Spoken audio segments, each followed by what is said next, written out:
PEP des Alpes-Maritimes pour vous présenter. Je vous remercie, M. Alice-Report, d'avoir répondu à mes premières questions tout à l'heure. Vous me posiez la question de savoir si c'était sérieux ou pas de tirer au sort un groupe quelconque. Et ce que je voulais vous dire et vous rappeler, c'est qu'en France, on le fait déjà, ne serait-ce que dans les assises. Ça ne marche pas si la sélection des citoyens qui pourraient être appelés par tirage au sort à figurer dans un jury d'assises. Cela dit, est-ce que vous êtes prêt à transposer cette manière de faire à la désignation des députés? Non, mais je vous pose la question, vous pouvez répondre oui, évidemment. Moi, je réponds non. Tirer au sort et tout, bon, ben, ça sera pas pire que ce qu'on a aujourd'hui, hein. Les partis politiques et tout, ils n'ont pas beaucoup amélioré la vie des gens et tout. Et en plus, moi, je tiens pour envoyer un petit peu le compliment et tout, la compétence et tout, c'est un petit peu méprisant. Ça veut dire aussi, en vous envoyant le compliment, de l'autre côté, ça veut dire que le peuple, lui, il ne ferait pas grand-chose et que c'est réservé à une élite quand même. Bon, donc vous faites partie, peut-être qu'on reconnaît, hein. Et voilà, on en est à peu près là et on en est là, voilà. Permettez manœuvre à la SNCF, il m'avait fait des études et je le rends. Merci pour votre intervention. Donc, je voudrais vous livrer un petit schéma dans lequel je représente personnellement des choses. J'ai l'impression qu'il y a d'un côté des peuples et puis en face des normes institutionnelles et que se développent deux dynamiques qui se croisent. D'un côté, certaines constitutions de peuples qui se cherchent des cadres institutionnels, que ce soit au niveau national, historiquement, mais maintenant aussi au niveau régional, parce que le régionalisme est une dynamique forte. Et puis au niveau... et puis réciproquement, il y a des cadres institutionnels qui se cherchent des peuples. Et l'Union européenne me paraît être une très bonne illustration, parce qu'on a une constitution, on a des institutions qui sont venues, à mon avis, créées artificiellement par une oligarchie, mais qui se cherchent une légitimation dans un peuple. J'ai l'impression qu'il y a des cadres comme ça aussi juridiques nouveaux, comme le TAFTA, qui se cherchent aussi une légitimité sur un certain cadre, je dirais, démographique. Alors, je vois dans cette double dynamique qui se croise des risques évidents de conflits de nature juridique. C'est-à-dire qu'il va y avoir des juridictions qui vont s'opposer et qui n'auront pour arbitrer en fait aucune constitution légitime naturellement. Et moi j'y vois, et bon, on a déjà vu ça, des communes qui se déclaraient hors AGCS par exemple. C'est-à-dire qu'elles considéraient, alors c'était un peu symbolique, mais qu'elles étaient hors de la juridiction dont elles devaient, sur le plan strictement légal, relever. Alors, ma question est la suivante, est-ce que vous ne croyez pas que la multiplication des conflits juridiques qui risquent mécaniquement d'apparaître ne se traduisent par des risques d'arbitrage sur le plan militaire? Je pense pas, je suis sûr qu'il y a une grosse lacune dans la Constitution de la 5e République, c'est peut-être la séparation du pouvoir judiciaire et du pouvoir politique.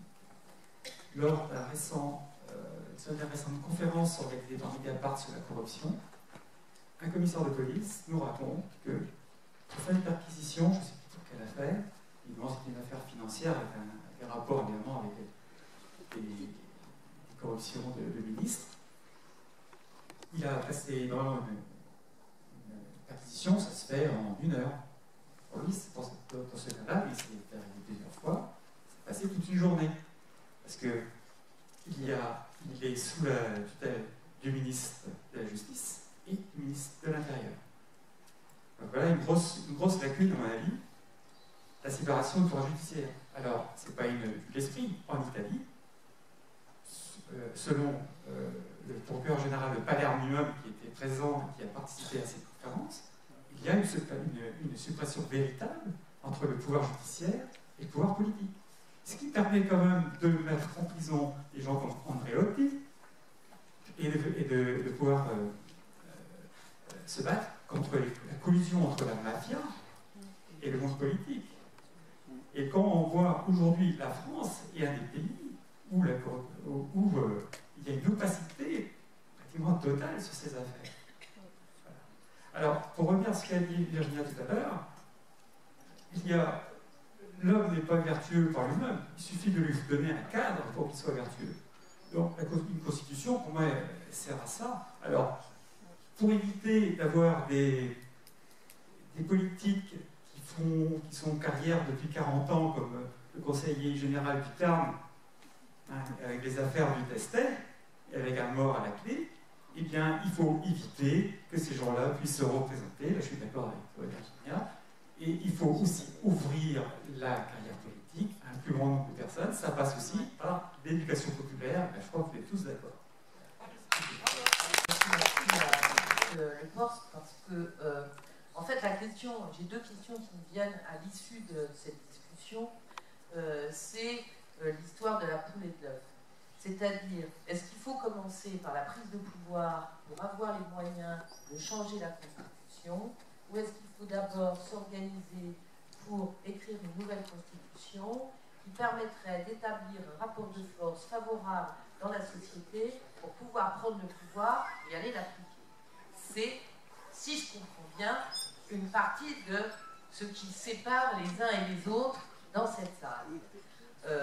Alors, moi, ma question, c'est, que je me pose maintenant, donc, outre cela, c'est, si on est en désaccord sur cette question-là, est-ce qu'on peut se mettre d'accord sur les finalités? C'est-à-dire, les finalités, c'est pourquoi faire une nouvelle constitution, donc pourquoi créer une constituante, finalement, pour réellement aboutir à prendre le pouvoir, ou réciproquement prendre le pouvoir pour aboutir à une nouvelle constitution. Sur quoi on peut se mettre d'accord? Si on est capable de se mettre d'accord sur la souveraineté nationale et populaire, qui implique la remise en cause absolue de la mise sous tutelle de la France, puisque c'est ce qui nous occupe, ce qui ne veut pas dire que nous ne nous intéressons pas au peuple en Italie, en Espagne, etc. On l'a vu ici dans cette université d'automne et on continuera à le faire. Si nous sommes d'accord pour ça, et c'est un préalable, dans ces cas-là, nous pourrions coopérer. S'il n'y a pas d'accord sur cette question-là, comment faire pour coopérer? C'est-à-dire travailler sur l'affaire des modalités, s'écharper pour savoir s'il doit y avoir du tirage au sort, une partie des élus, comment et machin, les discussions à n'en plus finir. Ce qui importe, c'est l'objectif. C'est l'objectif. Et si on est d'accord sur l'objectif, on va trouver les moyens d'y parvenir.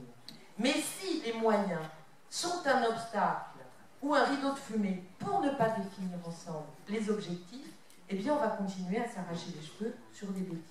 Voilà la première chose qui me vient à l'issue de ce débat. Et puis la deuxième chose, c'est que M. Le Porce, c'est compliqué ce qu'il nous dit. Il nous dit, les amis, enfin mesdames, messieurs, il nous dit, écrire une nouvelle constitution, c'est sacrément compliqué parce qu'on ne peut pas seulement s'inscrire ici et maintenant, là où on est conjoncturellement, dans la situation de 2014 en France, avec tel gouvernement et machin. On doit avoir une vision, si j'ai bien compris, hein, sur le long terme et prévoir à chaque fois qu'on écrit quelque chose, ce que cela peut vouloir signifier. Et pourquoi je parle de long terme? Parce que c'est souvent des questions qu'on s'est posées à l'intérieur du MPEP au fil des universités d'automne, en disant que maintenant le temps du politique dans notre pays, c'est un temps à court terme. C'est le zapping, c'est les conditions pour me faire réélire, c'est j'ai pas le temps. L'affaire du quinquennat ne nous a pas aidés, même si on n'est pas d'accord avec la Ve République, etc. Par contre, l'Union européenne, on l'a déjà dit à de multiples reprises, elle fonctionne sur le temps long. Et pourquoi elle fonctionne sur le temps long? C'est parce qu'elle n'est pas soumise au suffrage universel.